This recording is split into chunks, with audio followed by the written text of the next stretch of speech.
prepare. That's the first thing that you have to do. Look, you know the questions that are going to be asked, mostly. So what a candidate needs to do is to think through their answers beforehand and make it easy for the employer to see their suitability for the job. OK, there are some questions that they're not supposed to ask you. I mean, things like, you know, religion, your family plans, what have you. There, you know, those kind of things an interviewer really shouldn't ask. But what happens if they do ask them? Well, then I think you say, can I ask why you're asking that question? And actually, it might be that they're just kind of, there's a concern there, they just are asking it very clumsily. But actually, I think, you know, you kind of challenge it and say, well, what's the reason for asking that? And they might tell you. You can then choose to answer it or not. You know, ultimately, you've got recourse to go to Employment Tribunal if you feel there's been discrimination.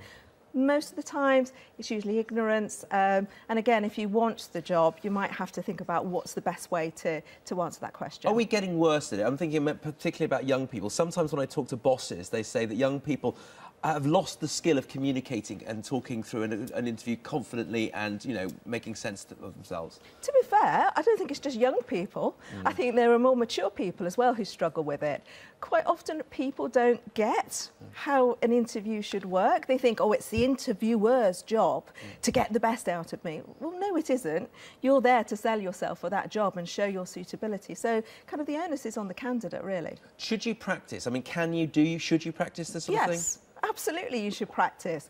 And practice out loud, because quite often there's a gap between what you're thinking through in the head, you might say, and actually what comes out in reality. So practice and get feedback. OK, we've had some very interesting ones here.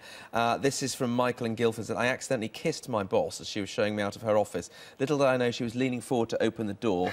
I got the job in the end. And another one here saying this is, say I interviewed someone who was very nervous and unsettled throughout the whole thing. They couldn't wait to get out. In their panic, rather than leaving by the door, they came in through, they promptly opened the stationary cupboard door and went into that. I mean, you must have come across some interesting ones too. Oh, people, you know, I've seen candidates come in with their coat on, with their hat on, with their shopping bags on, and I've said, you know, would you like to take off your coat? No. I've talked to candidates and I've asked, you know, what's your weaknesses? And I remember a really senior guy saying to me, well, my weakness is, oh, well, I'm not very punctual and my organisation isn't great. And I've been told I can really put people's backs up. It's like model candidate.